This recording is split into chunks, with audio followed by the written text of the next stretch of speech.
আমরা একটা জিনিস সবসময় লক্ষ্য করে দেখেছি, যুথায় যত বড়ই কম্পিটিশন হোক না কেন তাদের কমিটির লোককে কেউ ধন্যবাদ জানায় নাই। আর যে সেটআপগুলা অত কষ্ট করে যে মেম্বারগুলো লাগায়, মানে ডিজে সেটআপের যে কর্মচারীগুলো থাকে সেই তারা যে কষ্ট করে লাগায় তাদেরকেও কেউ ধন্যবাদ বলে না।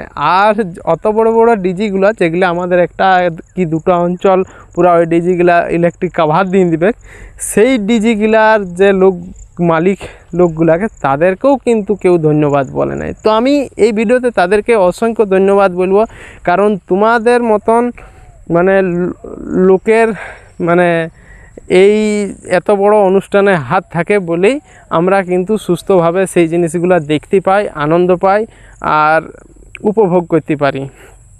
তো থ্যাংক ইউ ডিজে মেম্বারগুলো যতগুলো থাকো, যারা এই বাঁধাবাঁধি থেকে লাইট ফাইট সব কিছু সেটআপ তৈরি মানে রেডি করে দাও, তাদেরকে অসংখ্য ধন্যবাদ। আর যে ডিজির মালিকগুলো থাকো, হয়তো জিনিসটা ফানি লাগছে শুনতে, তাদেরকেও আমাদের অসংখ্য ধন্যবাদ, কারণ এত বড় বড় ডিজি রেডি করে রাখা সাহার লোকটা ভাড়া, কিন্তু তবুও তো ঠিক সময়ে এত বড় সেটআপ বাজানোর জন্য যে তার কাছে ডিজিগুলো মজুদ থাকে, সেই জিনিসগুলোও কিন্তু ভাবার ওঠে।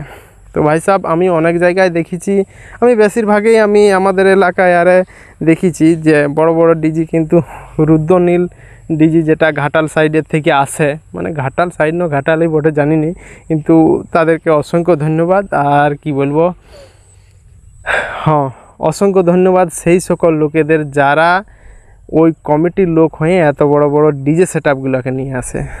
তো হয়তো জিনিসটা শুনতে তোমাদের হাসি লাগছে, কিন্তু বাস্তবতা এইটাই যে আমরা অত বড় বড় সেটআপগুলোর ভিডিও করি কিন্তু তাদেরকে কোনো দিন ধন্যবাদ জানাই না। তো আজকে আমি এই ভিডিওটা জানাই দিচ্ছি, এতগুলা যে ভিডিও বানাইছি কোনো দিন আমিও অবশ্য ধন্যবাদ দিই নেই। তো আমি একটা ভিডিও মনে হচ্ছে বলেছিলাম, তার জন্যে আজকে আমি আরও সরি বলে আরও ধন্যবাদ দিচ্ছি, মানে চাইছি। তো যাই হোক আর কি, তো ভুল ত্রুটি হয়ে থাকলে ক্ষমা করে দেবে। So bye and take care. ভাই সাহেব, সামনে দেখতে পাচ্ছ পূর্ব মেদিনীপুর থেকে প্রিয়া ইলেকট্রনিক আর তিরুপতি ইলেকট্রনিক, 4-5টা ডিজি এখানে রাখা আছে।